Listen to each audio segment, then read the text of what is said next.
there, welcome to the channel or welcome back. For those of you that are new here, my name is Angela. I'm a home gardener growing in my Zone 6 garden here in the Midwest of the US, and seed starting is upon us right now, and I'm so excited about that. Today I'm going to share with you what I've done so far as which seeds I've gotten into the soil or seed starting mix, and tell you a little bit about my favorite onions. If that sounds interesting, let's go.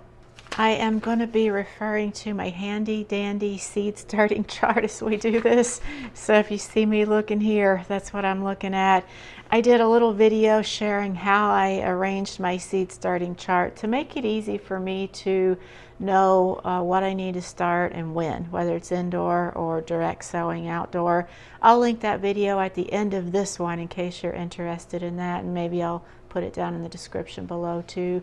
So in early February, what I start here, and this is all based on my last frost date, which is usually mid to late April. I think I go by April 22nd to 25th, right around in that range is kind of when I start counting backwards from. So what I have done so far is asparagus, celery, rosemary, leeks, and onions. And did I miss anything? I don't think so. So I'm going to show you those seed trays. I've got them back there in my laundry room, which this time of year becomes like a seed starting little nursery for plants. So let's head back there now. I'm lucky to have this laundry room here in the back of our house. It has kind of become a catch-all room with overflow food storage, and like I mentioned, this time of year it becomes a little bit of a plant starting nursery. So in this tray here is all onions. This is a 72 cell tray, and these are all connected. They're not individual cell packs. It's rigid, very sturdy. Same with the bottom tray. I got these from Bootstrap Farmer. I'll link to those below in case you're interested. So my onions have started coming up. You can see there, you can see the little sprouts. Not every cell, but a decent amount of them. I don't have this on a heat mat. I did at first, and then once they started coming up, I moved them out of my little greenhouse, which is what we're going to look at next, and just put them over here on my grow light setup. And I still could use a heat mat, but I feel like with onions it may not be necessary. And this may be, there's one back there with two little sprouts coming up, that this year might be the year for experimentation with that, starting onions without heat. And let's take a look over here at my mini greenhouse. This is just from Amazon. I use it every year, and I get enough sun through this little window in our door here because this door faces southeast. So today is overcast and we're actually having snow.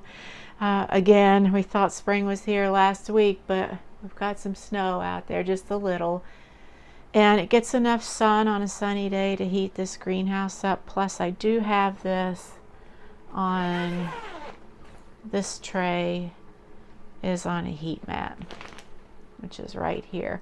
I'll link to that below. It's just from Amazon. This little greenhouse is actually just from Amazon as well. This is my second one of these. I had one that a friend of mine had given me years ago. I used the heck out of it and it kind of broke down, and then I just bought a replacement. They're not very pricey at all. So in here I've got asparagus, which has not sprouted. Most of this tray is asparagus, and let me unzip this so we can move this flap out of the way and take a better look in here. And in this one I've just got these little 6 cell packs. These are the extra deep ones, which is really nice because what that means is oftentimes I don't even need to up pot the starts that I have in here before they go outside because there's more growing room in these cells. These 4 cell packs here are asparagus, Mary Washington, and in the back I've got a few cells with celery, 1 cell with rosemary, and then 6 in the very back there with leeks. And I see that there's a leek sprouting up back there. Let me take you in a little closer. You can see it back there.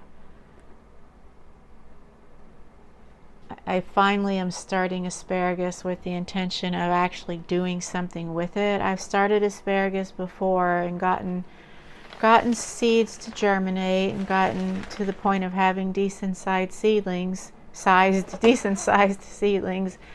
but then I never did anything really with them. Like I put them in the ground but then didn't take care of them, and I didn't put them in a spot where I knew they could last there for years. But this year that's going to change. I am going to have a dedicated asparagus spot this year.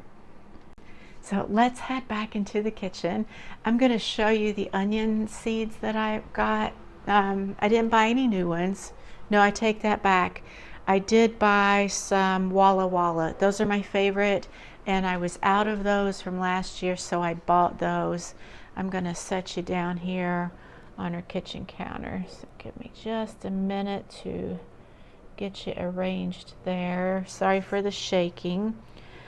Yeah, so before we look at the onions, so this is the asparagus. It's Mary Washington from Baker Creek. Like I said, I have had success with this before.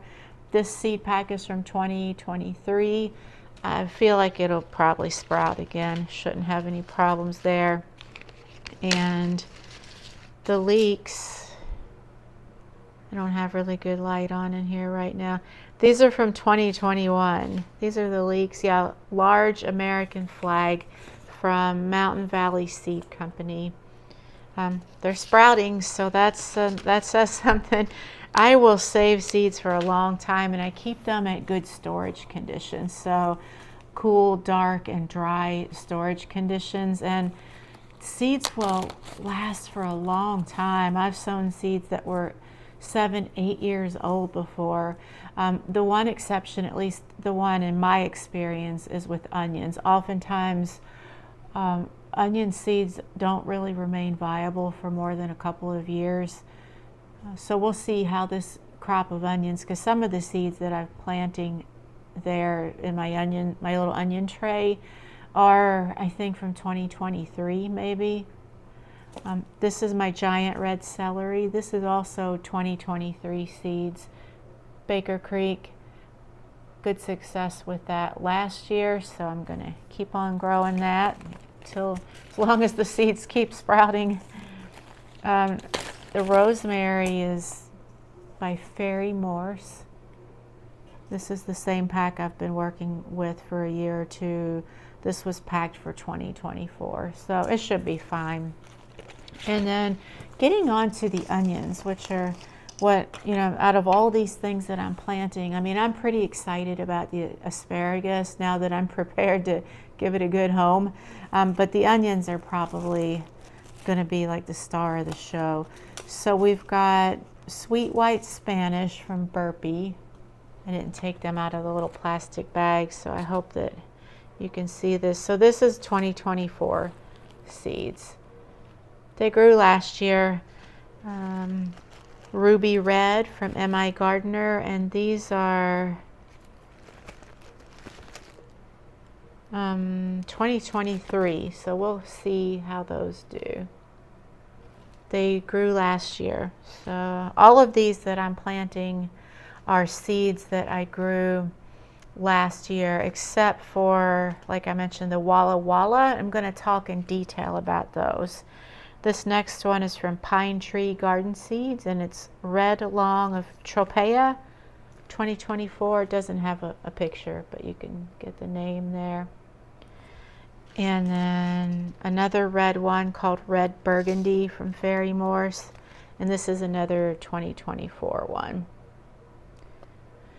And so the ones that I'm planted the most of, like the vast majority of that whole onion seed tray, are these Walla Walla. It's just a white onion, nothing fancy. I've bought Walla Walla seeds from several different seed vendors over the years. It's kind of one of those, this year I got them from Annie's. And it says packed for 2025, but I bought them at the end of last year, so they should be fine.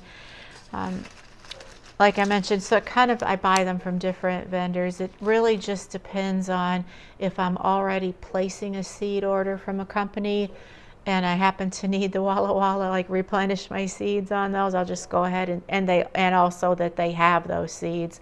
I'll throw it into my order and get them. And this is just where I happen to get these this year. What I love about the Walla Walla onions, they're reliable, very reliable, no issues. They germinate well, they grow pretty well. In fact, I've never really been able to grow onions like the big, baseball, softball sized onions like you would buy in a grocery store, which is fine with me because oftentimes when I'm cooking something, I just want a little bit of it. Like the recipe might call for half of a large onion or half of a medium onion. So if I get onions that are ping pong sized or somewhere between ping pong and baseball, I'm pretty happy. The Walla Wallas are the ones that do that for me. They're reliable, they get to a decent size, no issues with germination, no issues with pests.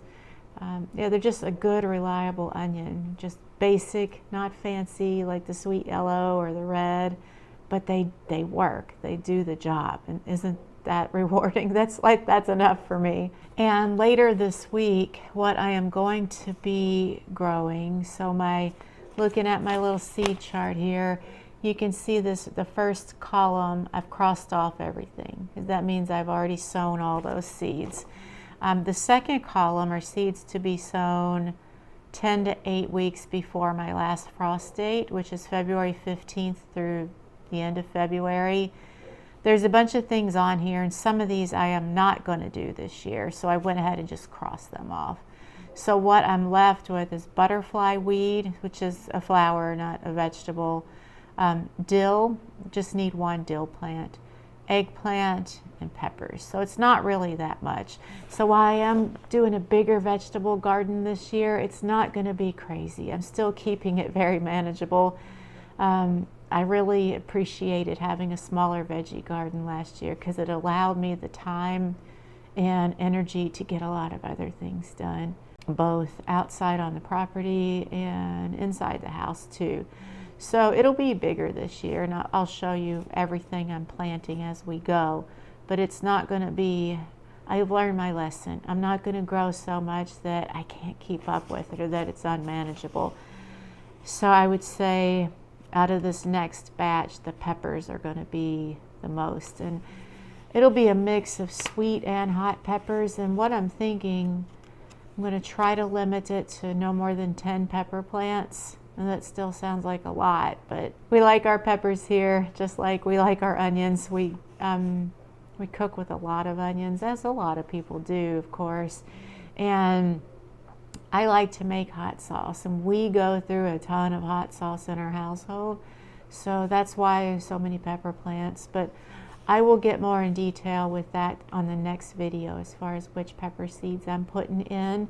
And I guess that is about it for now. Is there anything else? I think that's really all that I wanted to share with you this week. It's starting to ramp up. And like I mentioned, we're having snow today. Maybe I'll pop in a couple pictures of the snow out here. It is pretty, but I think everybody in our area is just over it. We got a little taste of spring last week when the temperatures got up into the high 60s Fahrenheit. And it was wonderful. It was just a little glimpse of spring to come. And so it's kind of a little mean trick that Mother Nature did to us these past couple days. Give it as a couple more inches of snow, but it is pretty. So I'll put a couple of pictures of the snow up here. I'll leave you with that. And I will link to that seed starting chart video before we sign off. And that's about all I have to share. Thank you so much for hanging out with me today. Let me know what seeds you're starting right now and how your garden is shaping up so far. And until next time, just keep planting.